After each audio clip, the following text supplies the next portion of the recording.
May mga pangarap na hindi nabubuo sa liwanag ng kuryente, kundi sa liwanag ng tiyaga, sakripisyo at kabutihan ng ibang tao.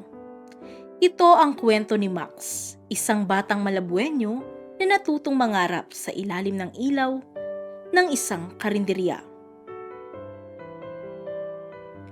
Dear Malabon TV, ako si Max, 30 years old, ipinanganak at lumaki sa Malabon. Kapag naririnig ng mga tao na isa na akong abogado ngayon, madalas nilang sabihin, siguro mayaman ang pamilya niyo kaya nakapagtapos ka. Napapangiti na lang ako. Kung alam lang nila kung ilang gabi akong nag-aral sa ilalim ng ilaw ng karinderya dahil madalas wala kaming kuryente noon. Lumaki kami sa isang maliit na bahay na yari sa pinagtagpi-tagping yero at kahoy. 5 kaming magkakapatid. Ang tatay ko ay tricycle driver at ang nanay ko naman ay nagtitinda ng kakanin. May mga araw na sapat lang ang kinikita nila para sa pagkain. May mga araw naman ding hindi. Nung elementary ako, pangarap ko ng maging abogado. Hindi dahil gusto kong yumaman, kundi dahil gusto kong ipagtanggol ang mga taong walang boses. Pero habang lumalaki ako, parang lalong lumalayo ang pangarap na yun. Minsan kasi, mahirap mangarap kapag gutom ka. Naalala ko pa nun, isang gabi, pinutulan kami ng kuryente dahil hindi nakabayad ang mga magulang ko. Max, ano bang gusto mong maging paglaki mo? Abogado po. Ha? Ikaw? Abogado? Ha! Sa hirap niyo, wala naman panggastos. Pwede naman ako maging working student. Gusto kong maging abogado dahil gusto kong ipagtanggol ang mga walang boses. Tutulungan ko silang ipaglaban ang kanilang karapatan. Oh, wow. Kung sa bagay, libre lang naman mangarap. Good luck na lang sa'yo. Sa isang pangarap, ako'y naniniwala.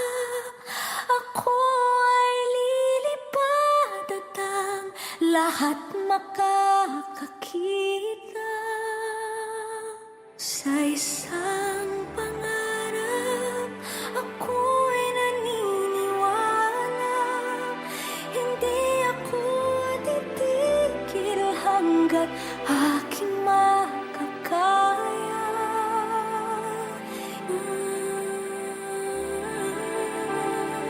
Patuloy ang pangarap.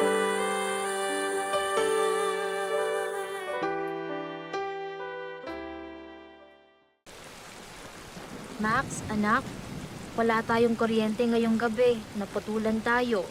Magsindi ka na lang muna ng kandila. Okay lang po, Nay. Magbabasa na lang po ko kahit madilim. Pasensya na anak. Ginawa ko lahat sa biyahe pero kulang talaga.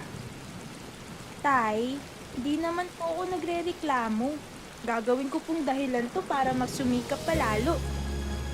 Pero anak, mahirap magbasa sa dilim ha. Baka lumabang paningin mo niyan. Sige po, Nay.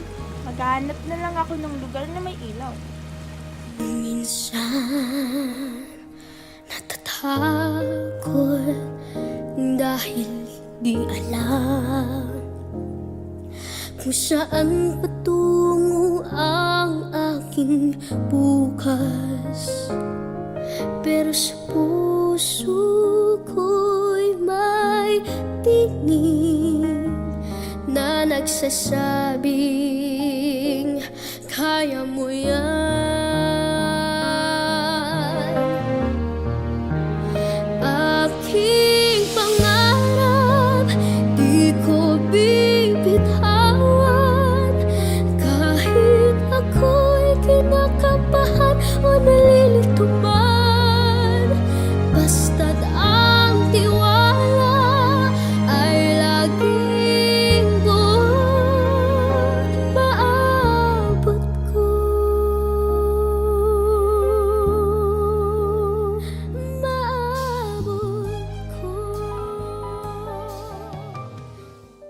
Nung araw na yun ay may exam ako kinabukasan. Habang ang iba kong kaklase ay nag-aaral sa kanilang mga kwarto, Ako naman ay naglakad papunta sa isang maliit na karinderya sa kanto. May ilaw kasi doon.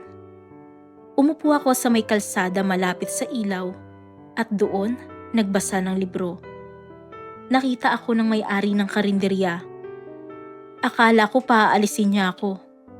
Pero sa halip, nilapitan niya ako at naglagay ng isang basong tubig sa mesa. Ayun, sakto. Merong ilaw sa karinderya ni Aling Bet. Upo na lang ako sa gilid para makapag-review sa exam. O Iha, bakit nakaupo ka dyan sa gilid ng kalsada? Baka masagi ka ng mga dumadaan na jeep. Pasensya na po. Naputulan kasi kami ng kuryente. Kailangan kong mag-aral para sa exam namin bukas. O dito ka na lang maupo, total wala namang customer. Lumipat ka na lang pag dumami na ang tao. Inumin mo din itong tubig para makapag-concentrate ka sa pagre-review. Maraming salamat po, Aling Bet. Napakabait niyo po. Huwag po kayong mag-alala. Pag nakagraduate ako, babawi ako sa inyo. Ay sos, na batang to talaga. O sige, mag-aral ka ng mabuti nang sa ganun makatapos ka ng pag-aaral at maabot ang iyong pangarap. Masdan mo ang buhay ko, lagi na lamang ganito. Walang nagmamahal, ang puso ko'y uhaw.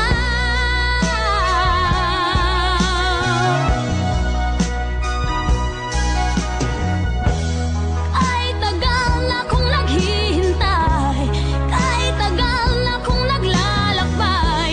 Magkaroon ng buwang sa daigdig, magkaroon ng buwang sa pag-ibig.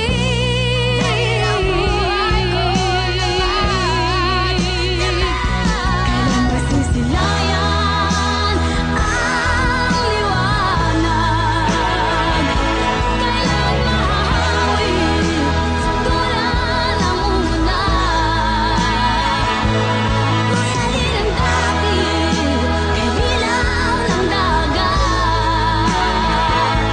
Inasamasam kong munting pangarap.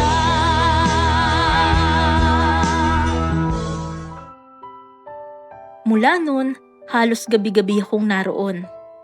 Kapag nagsasara na ang karinderya, saka lang ako umuwi. Hindi ko makakalimutan ang kabutihang iyon.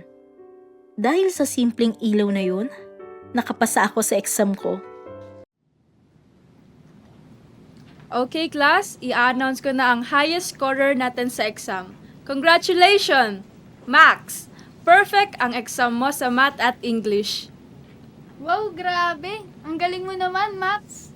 Teka Max, i-share mo naman sa mga classmate mo ang sekreto para makakuha ng mataas na score sa exam.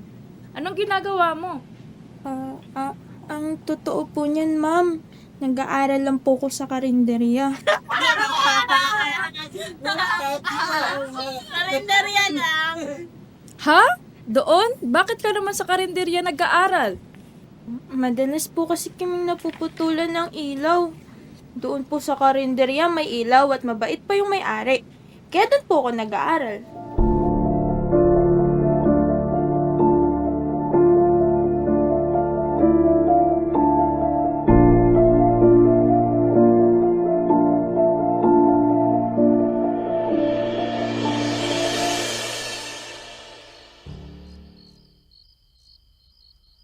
Max, kumain ka muna. Naku, Aling Bet, wala po akong pambayad. Hindi naman kita sisingilin. Mahirap mag-aral ng gutom. Nakakaya naman po. Yun pagpayag nyo pa lang po na makapag-aral ako dito para maliwanag. Malaking bagay na po. Hindi ka nakakaya. Mas nakakaya yung hindi tumutulong sa nangangarap. Salamat po. Hindi ko po kayo makakalimutan. Kung ito man ang huling awiting aawitin, nais kong malaman mong ika'y bahagi na ng buhay ko. At kung may huling sasabihin, nais kong sambiting, nilagyan mo ng kulay ang mundo. Kasama kitang lumuluha.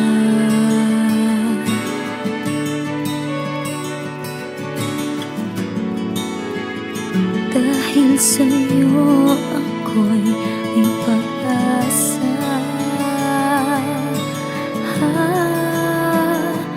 Ang awiting ito'y para sa'yo. At kung maubos ang tinig, di magsisisi. Dahil iyong narinig mula sa labig ko. Salamat, salamat,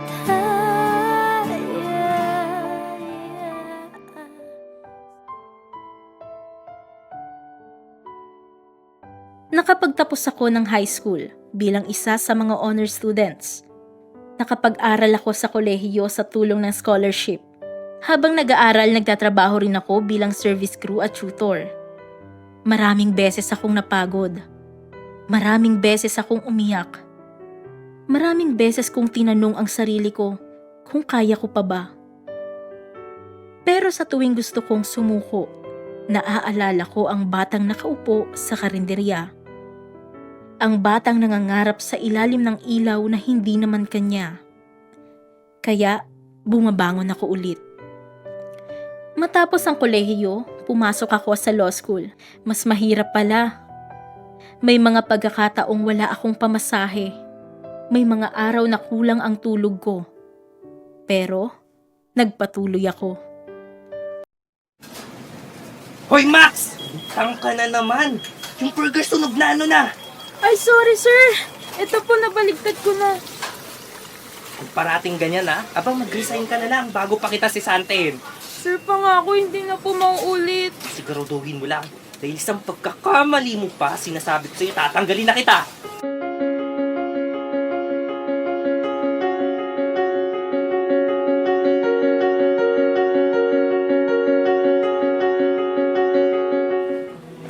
Max, late ka na naman. Pasensya na po, ma'am. Galing pa po akong trabaho. Hindi ka pwedeng palaging late at lalong hindi mo pwedeng gawing excuse ang trabaho. Nandito ka para mag-aral at maging abogado. Baka bumagsak ka niyan. Kaya mo pa ba? Kailangan po, ma'am. Kung hindi ako magpupursige ngayon, wala akong mararating bukas.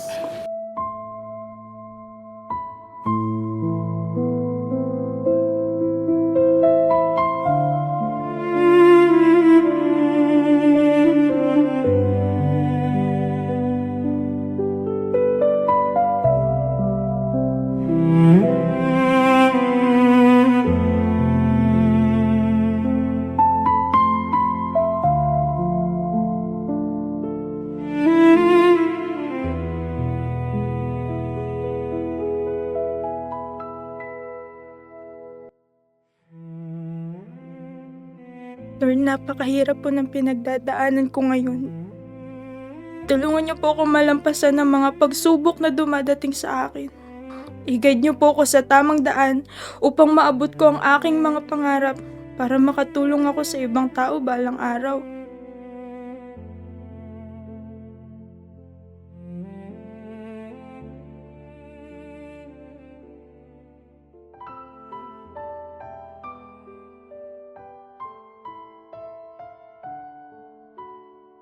At dumating ang araw na pinakahihintay ko. Ang araw ng bar exam results. Hindi ko kayang ilarawan ang nararamdaman ko nang makita ko ang pangalan ko sa listahan ng mga pumasa. Napaupo ako, napaiyak, at ang unang naisip ko ay ang mga magulang ko. At ang maliit na karinderyang minsang nagsilbing classroom ko. And the pastors are Aaron Joquino, Thea Aruta, Max Santos. Yes! Napasa ako! Attorney na ako! Thank you, Lord! Congratulations, Max.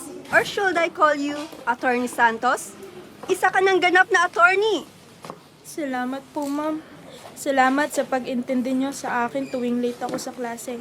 At salamat po sa walang sawang pagtuturo sa akin, lalo na kung marami akong tanong. Tungkulin kong matulungan kang makatapos. At ngayong nakapasa ka na, siguradong malayo na ang mararating mo. Hindi ko po ito mararating mag-isa. Maraming salamat po ulit, ma'am.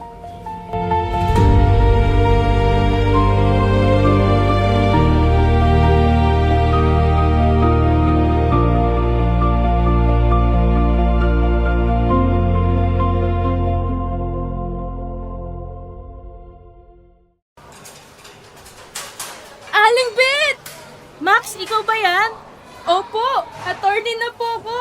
Alam ko makakarating ka dyan sa pangarap mo. Kung hindi po dahil sa inyo, baka hindi po ako nakatungtong ng kolehiyo at nakapasa sa bar exam. Nako, Iha, halika nga dito at i-celebrate natin ang pagiging abogado mo. Kumain tayo ng masarap na menudo at kare-kare.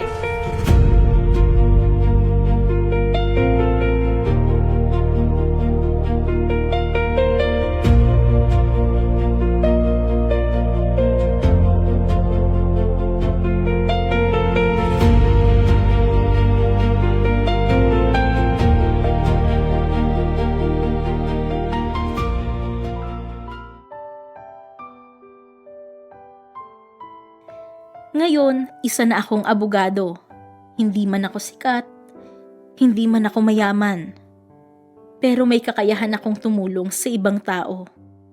At tuwing dumadaan ako sa lumang karinderyang iyon, hindi ko nakakalimutang bumili at kumustahin ang pamilya ng may-ari. Dahil kung wala ang ilaw na pinahiram nila sa akin noon, baka hindi ako nakarating kung nasaan ako ngayon. Sa lahat ng kabataang Malabuhenyo na nagdadalawang isip mangarap dahil sa kahirapan, gusto kong sabihin, hindi hadlang ang kakulangan sa pera para maabot ang pangarap. Maaari kang mawalan ng kuryente, maaari kang mawalan ng pera, maaari kang mawalan ng pagkakataon, pero wag mong hahayaang mawalan ka ng pag-asa. Dahil minsan, sapat na ang isang taong naniniwala sa iyo para magbago ang buong buhay mo.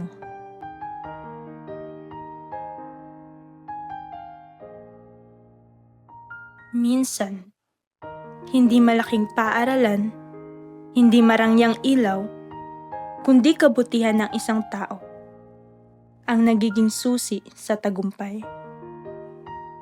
Dati, nag-aaral lang ako sa karinderya.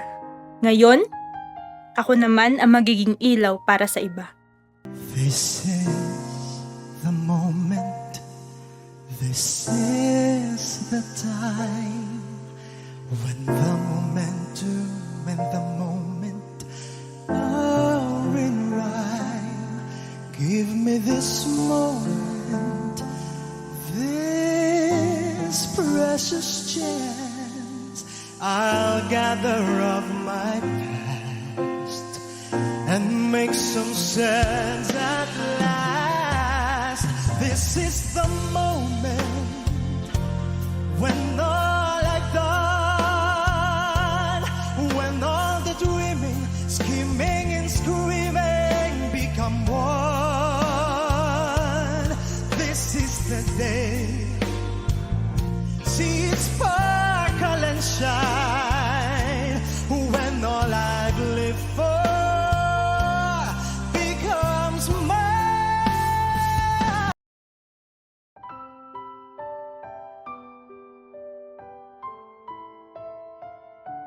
Malabueños, hindi lahat ng ilaw ay nanggagaling sa bumbilya.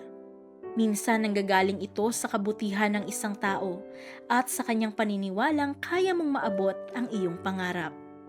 Ang kwento ni Max ay patunay na ang tagumpay ay hindi nakabase sa laki ng bahay, kapal ng pitaka o estado sa buhay. Ito ay nakabase sa tibay ng loob at sa pagpapatuloy kahit mahirap. Hindi mo kailangang magsimula sa liwanag para magtagumpay. Minsan nagsisimula tayo sa dilim, sa kakulangan, sa mga pagkakataong parang wala tayong laban. Pero tandaan mo ang kwento ni Max, isang simpleng batang nag-aral sa ilaw ng karinderya, na ngayon ay abogado na. Dahil ang tagumpay ay hindi nakadepende sa ilaw na mayroon ka ngayon, kundi sa tibay ng loob mong magpatuloy kahit madilim. At kung ikaw man ay dumaraan ngayon sa dilim ng pagsubok, tandaan mo, may liwanag na naghihintay sa dulo ng iyong paglalakbay. Kung nais niyo pong ibahagi ang iyong kwento, maaari po kayong mag-direct message sa aming Facebook page na Malabon TV at sisiguraduhin po naming itatago ang iyong pagkakakilanlan. Ako po si Abby Peralta at ito ang MMK, Malabon Munting Kwento. Sa bawat kwento ng buhay, may aral na naghihintay. Stay